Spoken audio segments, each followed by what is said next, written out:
রাসূল সাল্লাল্লাহু আলাইহি সাল্লাম বললেন, একজন পুরুষ একজন মহিলাকে অন্তরের চোখে দেখতে পারে না। একজন মহিলা আর একজন মহিলা যুবতী এক বিছানা শুতে পারে না, বিছানা ভিন্ন করতে হবে। আল্লাহ রাসূল বলছেন, যেদিন ছেলের বয়স 10 বছর হয়েছে, 12 বছর হয়েছে, ওর বিছানা ভিন্ন করতে হবে। ওই ছেলে তার বাপের সাথে, ওই ছেলে তার মায়ের সাথে ঘুমাতে পারবে না, ওই ছেলে তার বোনের সাথে ঘুমাতে পারবে না। এই আদেশ মুহাম্মদ সাল্লাল্লাহু আলাইহি সাল্লাম দেন। একই ঘরে একই বিছানায় দুইজন যুবতী মেয়ে থাকতে পারে কি করে? একই ঘরে একই বিছানায় দুইজন যুবক থাকতে পারে কি করে?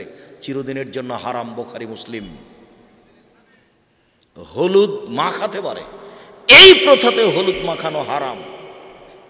এবার বরযাত্রী যাবে, ডুলি বিবি যাবে না, কোনো মহিলা যেতে পাবে না। গিয়ে যাওয়ার সময়তে তার বিবাহ ঘেরা হবে না। এক গ্লাসে শরবত, এক গ্লাসে পানি, লবণ দেওয়া আছে, সব নোংরা প্রথা, এটা করা হবে না। বিবাহের বৈঠকে কোনো কৃত্রিম পথ অবলম্বন করা হবে না। মেয়ের উপস্থিতিতে দুইজন সাক্ষী দিয়ে মোহর উল্লেখ করে বিবাহ পড়াতে হবে। মেয়ের কাছে বিবাহ পড়ানো হারাম, মেয়ের কাছে বিবাহ পড়ানো যাবে না। আমাদের নাটোরে, রাজশাহীতে, চাঁপায়ে, নওগাঁতে তো মেয়ের কাছে বিবাহ পড়াতে যায়, কিন্তু ওই রংপুর, দিনাজপুর, লালমনিরহাট, নীলফামারী, কুড়িগ্রাম, পঞ্চগড়, ঠাকুরগাঁও, গাইবান্ধা, জয়পুরহাট, বগুড়া, ওইসব ডিস্ট্রিক্টের মতো আমাদের অত দুর্বল নীতি নয়। কিভাবে ওরা ওই মেয়ের কাছে বিবাহ পড়াতে যায়, তখন 8-10 জন চ্যাংড়া ছুল্লু সব বদরে ওখানে যায়, ওখানে বিবাহ পড়ায়। অমুক এত টাকা নগদ, এত টাকা বাকিতে তোমাকে বিবাহ করতে এসেছে, তুমি তাকে স্বামী সত্ত্বে কবুল করো। তখন ও বলে কবুল করলাম। এই সবাই শুনেছ? হ্যাঁ শুনেছি। এবার আসে, এসে যেখানে বর বসে আছে সেখানে এরা দাঁড়ায়। বসে থাকা লোকগুলি বলে, আপনারা কে? তখন ওরা বলে, আমরা এ বিবাহের উকিল। মেয়ে কবুল করেছে? হ্যাঁ মেয়ে কবুল করেছে। তোমরা শুনেছ? জি শুনেছি। তাহলে বসো। তখন তারা বসে। মনে হচ্ছে পাগলামি কারবার। কলার গাছের চতুর্দিকে ঘরে ঘুরে হিন্দুর বিবাহ লেগেছে। কার বিবাহ লেগেছে? হিন্দুর বিবাহ লেগেছে, তাই কলা গাছের চতুর্দিকে ঘুরছে। ধর্ম পাগল হয়ে গেছে। কিছুই না, এবারে নোংরা কথা, নোংরা নীতি। দুইজন সাক্ষী, খুতবা হবে আগে। মেয়ের বাপ খুতবা দিবে, নাহলে কোনো মৌলানা সাহেব দিল। মেয়ের বাপ নিজেই বলবে, আর না হলে মৌলানা সাহেব আগে আগে বলবে, মেয়ের বাপ পিছে পিছে বলবে, আমার মেয়ে আয়েশা এত টাকা নগদ, এত টাকা বাকিতে তোমার সাথে বিবাহ বন্ধনে আবদ্ধ হতে রাজি, তুমি তাকে স্ত্রী হিসেবে কবুল করো। ও বলবে কবুল করলাম। গুরুত্বপূর্ণ কথা 3 বার বলতে হয়, মর্মে বলা যায়, আমার মেয়ে আয়েশা এত টাকা নগদ, এত টাকা বাকিতে তোমার সাথে বিবাহ বন্ধনে আবদ্ধ হতে রাজি, তুমি তাকে স্ত্রী হিসেবে কবুল করো। কবুল করলাম। আমার মেয়ে আয়েশা এত টাকা নগদ, এত টাকা বাকিতে তোমার সাথে বিবাহ বন্ধনে আবদ্ধ হতে রাজি, তুমি তাকে স্ত্রী হিসেবে কবুল করো। ও বলল কবুল করলাম। এ হলো বিবাহ। বিবাহ হয়ে গেছে। আব্দুর রাজ্জাক সাহেব নগদ বাকি মোহরের কথা বলছেন কেন? মোহর বাকি চলে কি? হ্যাঁ চলে। প্রমাণ ওই যে আল্লাহ রসুল, একটা লোক বলল যে আমার সাথে মেয়েটার বিবাহ দিয়ে দেন। তা আল্লাহ রসুল বললেন টাকা পয়সা কিছু আছে? বললেন নেই, এই যে লুঙ্গিটা আছে। কথা হলো, লুঙ্গি যদি তোমার বউকে দাও তো তুমি কি পরবে? কোন লোহার আংটি টাংটি আছে? কিছুই নাই একবারে। আচ্ছা কিছুই নেই, কোরআন মাজিদ পড়তে পারো? জি। অমুক মুখ সূরা মুখস্থ আছে। ঠিক আছে, তুমি তোমার স্ত্রীকে এগুলো শিখিয়ে দিও। শিখিয়ে দেওয়ার বিনিময়ে তোমার বিবাহ দিয়ে দিলাম। এই যে কবে কতদিনে শিখা হয়েছে বাকি মোহর। বাকি মোহরে বিবাহ জায়েজ, তার প্রমাণে এই বুখারী মুসলিমের হাদিস। তবে মোহর জরুরি দিতেই হবে। মরার সময়তে মাপ নেওয়া হারাম, টাকা দিতেই হবে। বাপে টাকা না দিয়ে যদি মারা যায় তাহলে ছেলেকে দিতে হবে বাপের পক্ষ থেকে মাকে। আম্মা আমার আব্বা তো মোহর দিয়ে যেতে পারেনি, যে টাকা নেন, 50,000 টাকা মোহর বাঁধা ছিল আপনার, দিতেই হবে। মোহর হচ্ছে ঋণ, নইলে কিয়ামতের মাঠে নেকি দিয়ে বুঝিয়ে দিতে হবে স্বামীকে। মোহর জরুরি, এটা হলো মৌখিক কোনো কথা নয়। মানুষের জীবনে সবচেয়ে যেটা জরুরি পূর্ণ করা হয় সেটা হলো মোহর। পূর্ণ করতে হবে জরুরি ভিত্তিতে। মোহরের বিনিময়ে মহিলাটাকে হালাল করা হয়েছে, টাকার বিনিময়েই তাকে হালাল করা হয়েছে। মোহর দিতেই হবে।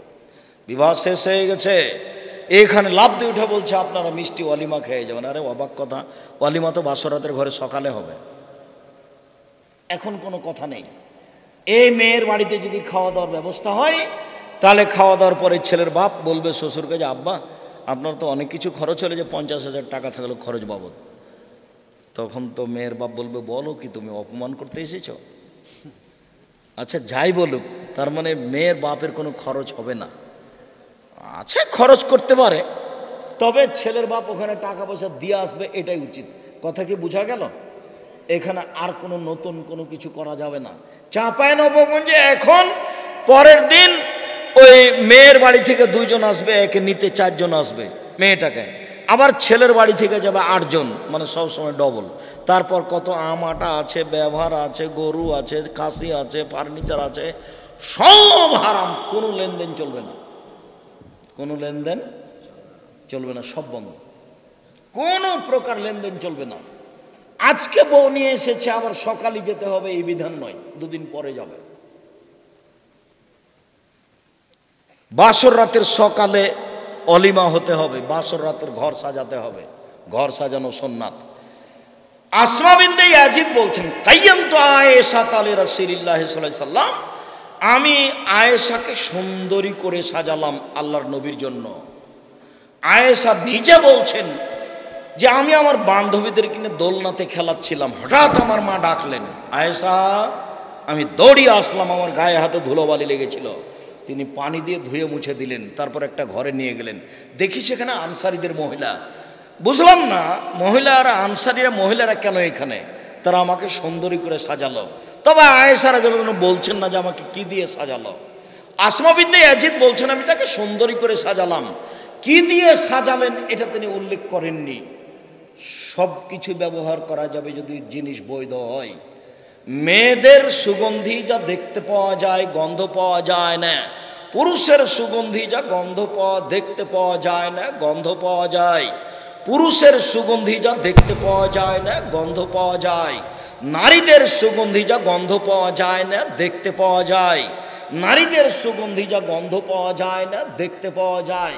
তাহলে পাউডার হোক, আসকারা মাস্কারা যাই হোক, সবই ওরা ব্যবহার করতে পারে, ভুরুপেন টুপেন যা কিছু আছে, তবে সেটা বৈধ হতে হবে। উল্লেখ্য যে টিপ দিতে পাবে না, উল্লেখ্য যে নখে নেইল পালিশ দিতে পাবে না, এটা ইহুদি খ্রিস্টানদের পতিতালয়ের মেয়েদের বৈশিষ্ট্য। কপালে টিপ দেওয়া হিন্দুদের বৈশিষ্ট্য।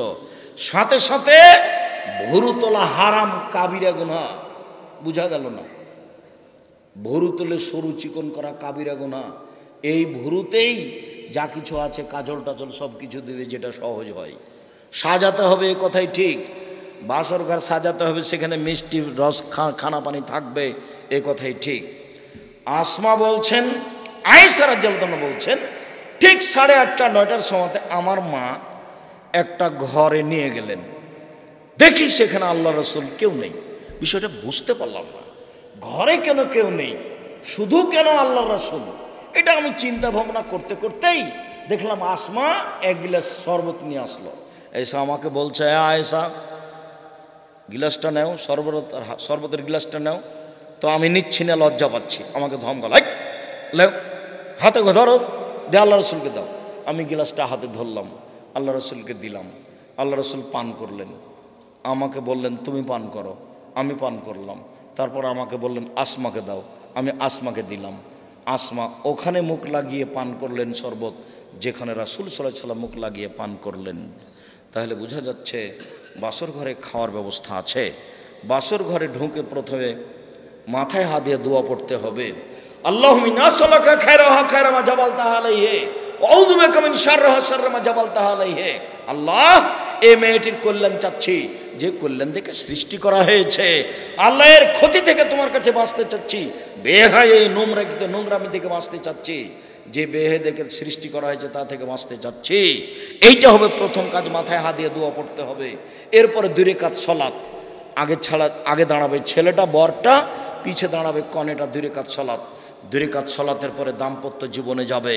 দাম্পত্য জীবনে যাওয়ার পূর্বে বিসমিল্লাহ আল্লাহুম্মা জান্নিবনা শায়তান ওয়া জান্নিবি শায়তান মা রাযাকতানা। আল্লাহ, তুমি আমাকে আর আমার স্ত্রীকে শয়তান থেকে রক্ষা করো। আমাদের মিলনে যদি কোনো সন্তান দাও, সেই সন্তানকে তুমি শয়তান থেকে রক্ষা করো। দোয়া শুধু পুরুষ পড়বে, মহিলা নয়। যদি দোয়া না পড়ে তাহলে এই বাচ্চার উপরে শয়তানের ক্ষমতা থেকে যাবে। বাসরাতের সকালে খাওয়ার ব্যবস্থা করতে হবে, মানুষেরা এসে দোয়া করবে, বারাকাল্লাহু লাকা ওয়া আলাইকা জামা বাইনাকুমা ফি খাইরিন, আল্লাহ তোমাদের দুইজনের উপর বরকত নাজিল করুক, তোমাদের দাম্পত্য জীবন আল্লাহ খুশি সুখময় করুক, তোমাদের জীবনে আল্লাহ বরকত দান করুক। এভাবে সবাই দোয়া করে যাবে। যদি ধনী মানুষকে শুধু দাওয়াত দেওয়া হয় ওলিমাতে, তাহলে এই খাদ্য সবচেয়ে খারাপ, এই খাদ্য ড্রেনে ফেলে দিতে হবে, কুকুরে খাবে। অলিমাতে ধনী গরিব সবাই থাকবে, এই কথা রাসূল সাল্লাল্লাহু আলাইহি ওয়াসাল্লাম বলেন। শুধু যদি ধনী থাকে তাহলে এই খাদ্য হলো খারাপ। দিন যায় রাত্রি যায়, দিন যায় রাত্রি যায়, পেটে সন্তান আসলো, মা তখন থেকে আল্লাহকে বলবে, রব্বে হাবলি মিল্লাদুনকা যুরিয়াতান তাইয়্যিবা, আল্লাহ একটি সুসন্তান দান করো। দিন যায় রাত্রি যায়, সন্তান প্রসব হলো। যেই ঘরে সন্তান প্রসব হয়েছে সে ঘরে একজন মহিলা থাকবে, নিতান্তই নিয়ে যেতে পারে আপনার এতে ক্লিনিকে, যেখানে পুরুষের সমাগম থাকবে না। সারা গ্রামের মহিলা সে বাড়িতে আসতে পাবে না, সে মহিলাকে নগ্ন অবস্থায় দেখতে পাবে না। বাচ্চা প্রসব হলে পাশে আজান দিবে, এক কানে আজান এক কানে একামাত, এ কথা ঠিক নয়। পাশে আজান দিবে হালকা কণ্ঠে, সলাতের আজান। এরপরে 7 দিনের দিন বাচ্চার আঁকিকে দিবে। 14 দিনে আঁকিকা চলে না, 21 দিনে আঁকিকা চলে না, জীবনে একদিন আঁকিকা চলে না। সেদিন নাম রাখবে, সেদিন মাথা নেড়ে করবে, ডাক্তার যাই বলুক মাথা নেড়ে করবে, চুল সময় পরিমাণ মেপে চাঁদি হিসাব করে দান করে দিবে। 7 দিনের দিন 1 নম্বর কাজ, খাসি জবাই করা, ছেলের জন্য 2টা, মেয়ের জন্য 1টা।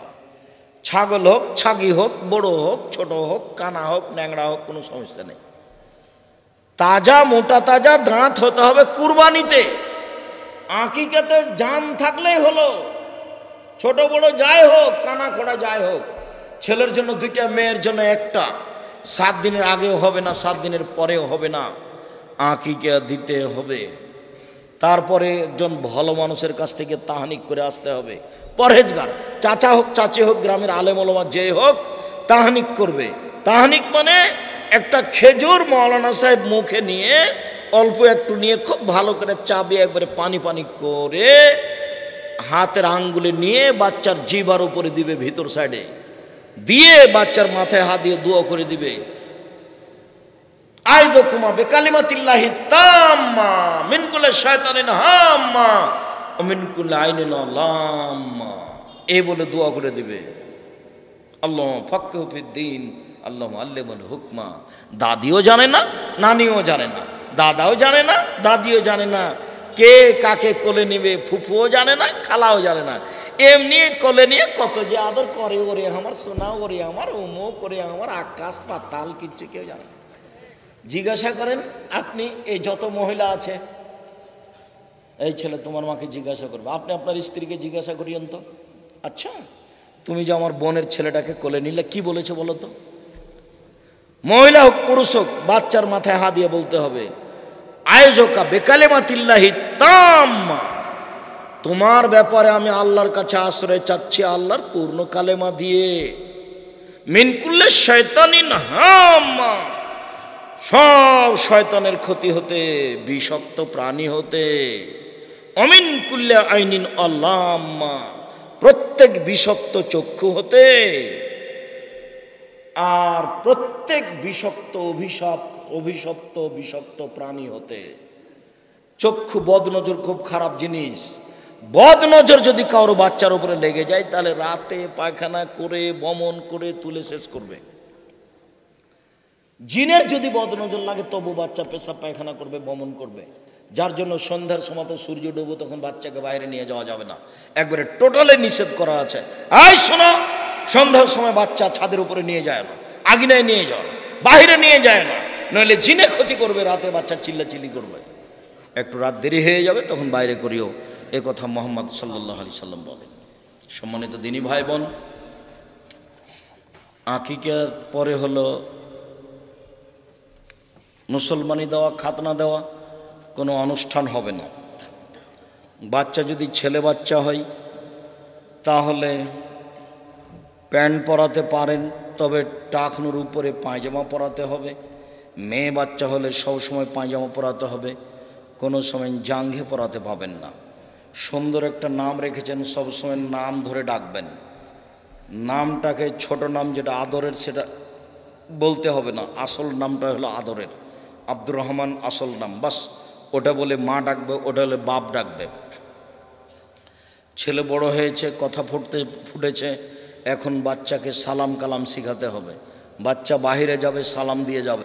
মেয়ে 5 বছর 7 বছর হয়েছে, স্কুলে যাই, মাথায় স্কার্ফ দিবে, পায়জামা পরে যাবে, কখনো জাঙ্ঘা পরবে না। মেয়ে বড় হয়েছে, বিবাহ দিতে হবে। পড়ার শেষ পর্যায়ে না গেলে বিবাহ দিতে হবে না, এই হিসাব বাতিল।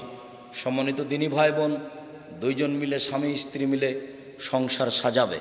ওই কথাটি আবারও বলি, রাসূল সাল্লাল্লাহু আলাইহি ওয়াসাল্লাম বলেন, যার ছেলে মেয়ে জন্ম নিল সেজন্য একটা সুন্দর নাম রাখে, শিষ্টাচার শিখিয়ে দেয়, বড় হলে বিবাহ দিয়ে দেয়। বড় যদি হয় বিবাহ না দেয়, তাহলে এই ছেলে মেয়ে যদি কোনো পাপ করে তাহলে সেই পাপ তার বাপের হবে। উল্লেখ্য যে, সম্মানিত দিনী ভাই বোন, উল্লেখ্য যে ছেলে মেয়ে যেন ভালো মানুষের সাথে চলে, এই বিষয়ে খেয়াল করতে হবে। আজকের আলোচনা লম্বা না করে বাকি আলোচনা আবারও কোনো দিন করব, এই আশা ব্যক্ত করে আজকের মতো কথা এখানে শেষ করছি। আমার দিনী ভাই বোন এখানে সহযোগিতার দাবি জানিয়েছে, আপনারা সহযোগিতা করে যাবেন। আর ওই বই পুস্তক আছে মনে হয়, বিশেষ করে আল ইতেসাম পত্রিকা 30 টাকা মূল্য নিয়ে যাবেন। আর কে এজেন্ট আছে তাকে বের করবেন, এজেন্টের কাছে পত্রিকা নেবেন। আর এমনি আজকের আলোচনা সলাতের উপরে বই আছে, উপদেশের বইয়ে এগুলো আলোচনা পাবেন। আদর্শ পরিবার, আদর্শ নারীতে এসব আলোচনা পাওয়া যাবে। বিশেষভাবে দুয়ার বইটি, বিশেষভাবে সলাতের নামাজের বইটি, আমি এগুলো সংগ্রহ করার অনুরোধ জানাচ্ছি। সম্মানিত দিনী ভাই বোন, আপনাদেরকে আন্তরিকভাবে বইগুলি সংগ্রহ করার অনুরোধ জানিয়ে বলছি, আল্লাহ আমাদের যারা মারা গেছে তুমি তাদের কবরের শাস্তি মাফ করো। আমরা যারা অসুস্থ তুমি তাদের আরোগ্য দান করো। আমরা যারা বেঁচে আছি তুমি তাদেরকে তোমার রাসূলের পদ্ধতি অনুযায়ী চলার তৌফিক দান করো। আজকের যে পারিবারিক জীবনের প্রথম অংশ আলোচনা হলো, এই আলোচনাটুকু জীবনে বাস্তবায়ন করার সুযোগ করে দাও। বিশেষভাবে রমজান মাস আসছে, রমজান মাসকে যথাযথভাবে মূল্যায়ন করার তৌফিক দান করো। তোমার দরবারে এই জোরালো দাবি দেওয়া দোয়া রেখে আজকের সংক্ষিপ্ত আলোচনা এখানে শেষ করলাম। সবাই বই পুস্তক নিয়ে যাবেন, কেউ খালি যাবেন না। বিশেষভাবে আব্দুল্লাহর মিন্নাতুল বারি আছে নাকি দেখেন, বুখারীর ব্যতিক্রম ব্যাখ্যা। আব্দুল্লাহ আপনাদের খুব পছন্দনীয় মানুষ। আব্দুল্লাহর যদি বুখারীর ব্যতিক্রম ব্যাখ্যা মিন্নাতুল বারি থাকে সেটা নিয়ে যান, অন্যান্য বই সহ। আমি আপনাদের সকলের কল্যাণ কামনা করি। আল্লাহ তুমি আমাদের দাবি দাবা কবুল করো, আল্লাহুম্মা আমিন।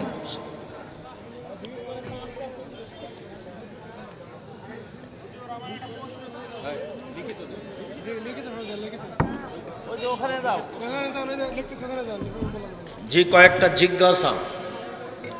আপনারা আমার হাতের বাম দিকে বই পুস্তক নিতে থাকেন, আমি কয়েকটা জিজ্ঞাসার উত্তর দিই।